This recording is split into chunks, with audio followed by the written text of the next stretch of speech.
السلام علیکم ورحمۃ اللہ وبرکاتہ۔ تو کیسے ہیں ناظرین؟ انشاءاللہ خیریت سے ہوں گے، اور ہماری قرآن کی کلاسز میں آپ سب کا تہہ دل سے استقبال ہے۔ اور آج ہم آپ کی خدمت میں لے کر آئے ہیں اپنی قرآن کی کلاسز کا پارٹ نمبر 43، پارٹ نمبر 43۔ تو آئیے آج کا سبق شروع کرتے ہیں۔ اعوذ باللہ من الشیطان الرجیم، بسم اللہ الرحمن الرحیم۔ آج کا ہمارا سبق ہے تختی نمبر 14، رائے ساکنہ و مشددہ، یعنی جزم والی راء اور تشدید والی راء۔ یہ راء ہے، اس کے اوپر جزم ہے، اس کو رائے ساکنہ بولتے ہیں، یعنی جزم والی راء۔ یہ راء ہے، اس کے اوپر تشدید ہے، اس کو رائے مشددہ بولتے ہیں، یعنی تشدید والی راء۔ تو آپ اس کو آسان لفظوں میں جزم والی راء اور تشدید والی راء بول سکتے ہیں۔ جزم والی راء سے پہلے زبر اور پیش ہوگا تو راء کو موٹا کر کے پڑھتے ہیں، مینس منہ بھر کے پڑھتے ہیں۔ ارسلنا، ارسلنا قرآن، اس طریقے سے۔ اور راء کے اوپر زبر ہوگا یا راء کے اوپر پیش ہوگا تب بھی راء کو موٹا پڑھیں گے، یعنی پر پڑھیں گے، منہ بھر کے پڑھیں گے۔ رؤوف مستقر، اس طریقے سے۔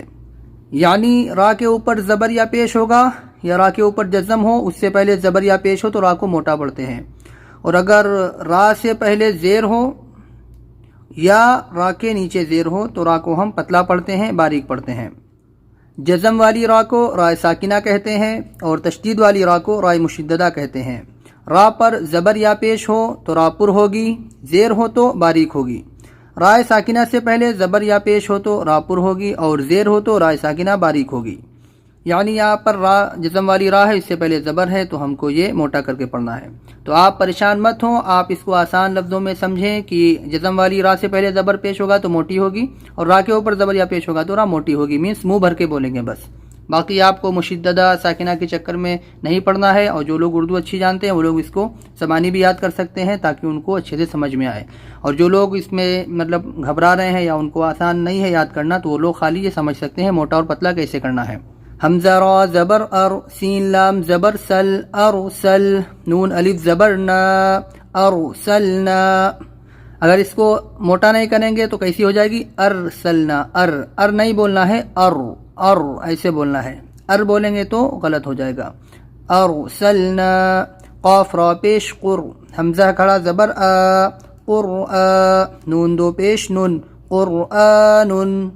یا غین زبر یغ، را پیش رور، یغرر، کاف زبر کا، یغرر کا، را پیش رو، با زبر با، روبا، میم الف زبر ما، روبا ما، را زبر را، حمزہ واو پیش او، راؤ، فادو پیش فن، رؤوفن، میم سین پیش مس، تا زبر تا، مستا، قاف را زیر قر، مستقر، را دو پیش رن، مستقر، میم را زبر مر، را زبر را، مر را، تا دو زبر تن، مرتن، با را زیر بر، را دو پیش رن، برن۔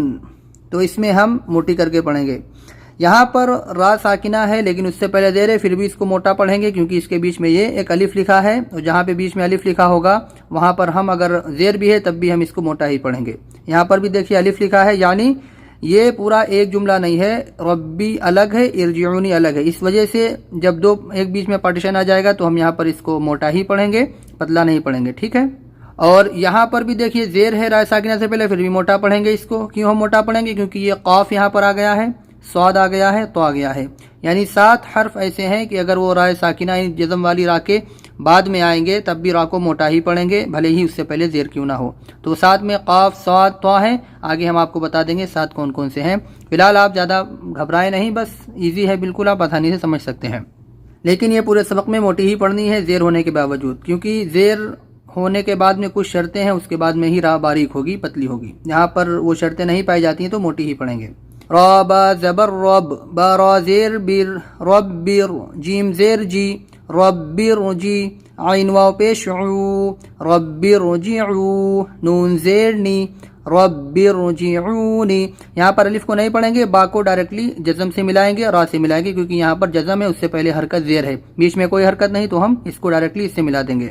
حمزہ زبر میم را زیر مر امر تا الف زبر تا امر تا با واو پیش بو امر تابو حمزہ را زیر ایر جیم زیر جی ایر جی عین یا زیر عی ایر جی عی فا را زیر فر قاف زبر قا فرقا تا دو پیش تن فرقتن میم را زیر مر صاد الف زبر صا مر صا دال دو زبر دن مر صادن قاف را زیر قیر طا الف زبر طا قیر طا سین دو زیر سن قیر طا سن اس کو بغیر ہجے پڑھ لیتے ہیں ارسلنا قرآن یغررک ربما رؤوف مستقر مرة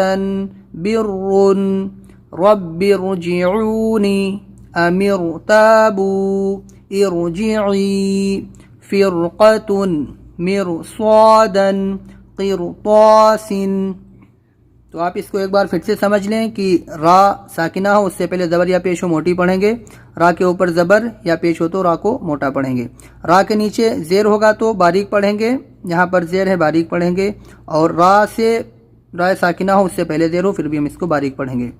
باقی یہاں پر رائے ساکنہ کے بعد میں 7 حرف ہیں جو اگر وہ آئیں گے تو موٹی پڑھیں گے، اور اگر دونوں رائے ساکنہ سے پہلے زیر ہو لیکن بیچ میں الف ہو جس کے اوپر کوئی حرکت نہ ہو تب بھی ہم اس کو موٹا ہی پڑھیں گے، پتلا نہیں پڑھیں گے. ایک ہی یعنی کلمہ ہونا چاہیے، اسی میں ہی زیر اگر رائے ساکنہ سے پہلے ہوگی تبھی ہم اس کو باریک کریں گے. یہاں پر دیکھیے کچھ بیچ میں پارٹیشن نہیں ہے، یہاں پر بھی ڈائریکٹلی مل رہا ہے، یہاں پر ڈائریکٹ ملیں گے، وہاں پر تو ہم زیر یعنی پتلا کریں گے، لیکن اگر وہاں پر بیچ میں الف ہے، حمزہ اصلی نہیں ہے تو ہم وہاں پر اس کو موٹا ہی پڑھیں گے. تو جو لوگ نئے ہیں ان کو پریشان ہونے کی ضرورت نہیں ہے، آپ اس کو نارمل ہی پڑھیں ہجے کر کے. آپ مطلب اگر ابھی نہیں سمجھ میں آ رہا ہے تو بس آپ اس کو ارسلنا قرآن اس طریقے سے آپ پورے ہجے کر لیں یہاں تک، اور بغیر ہجے پڑھ لیں. باقی اس کو دھیرے دھیرے سمجھیں، انشاءاللہ آپ کے بھی سمجھ میں آ جائے گا. لیکن گھبرانے کی ضرورت نہیں ہے آپ کو کہ آپ رائے مشددہ رائے ساکنہ کے چکر میں پڑھ کے گھبرا کے پڑھنا بند کر دیں. آپ بس ہجے کریں، نارملی جیسا لکھا ہے ویسے پڑھیں، بس انشاءاللہ آپ کو بھی سمجھ میں آنے لگے گا آگے. بس موٹا کا مطلب یہ ہے کہ پر بولتے ہیں، پر مطلب منہ بھر کے بولنا، بھرنا، یعنی ار ایسے قر را. ایک ہوتا ہے را، ایک ہوتا ہے را. تو یہاں پر را کرنا ہے، ار کرنا ہے، رن کرنا ہے، یعنی منہ بھر کے آواز نکالنا ہے. را مرتن اپنی زبان کو پیچھے کی طرف تھوڑا سا پلٹائیں گے، اس کا جو آگے کا کنارہ ہے را کر کے اوپر مطلب اس کو تھوڑا سا رول ٹائپ کا کریں گے، مرتن اوپر کی طرف اس کو پلٹائیں گے تو یہاں پر را موٹا ہو جائے گا. ایک ہوتا ہے را، ایک ہوتا ہے را. تو آپ اس کی پریکٹس کر لیں اچھے سے، ہجے بغیر ہجے سب اچھے سے یاد کر لیں، انشاءاللہ آپ کو سمجھ میں آ جائے گا. ہو سکتا ہے تھوڑا ٹائم لگے لیکن پریشان ہونے کی بالکل بھی ضرورت نہیں ہے، ساری چیزیں انشاءاللہ آپ کو سمجھ میں آنے لگیں گی. بس آپ کوشش کرتے رہیں اور ہمت نہ ہاریں. تو آج کی ویڈیو یہیں تک ہے، انشاءاللہ ملیں گے اگلی ویڈیو میں. تب تک اپنا بہت زیادہ خیال رکھیے. السلام علیکم ورحمۃ اللہ وبرکاتہ.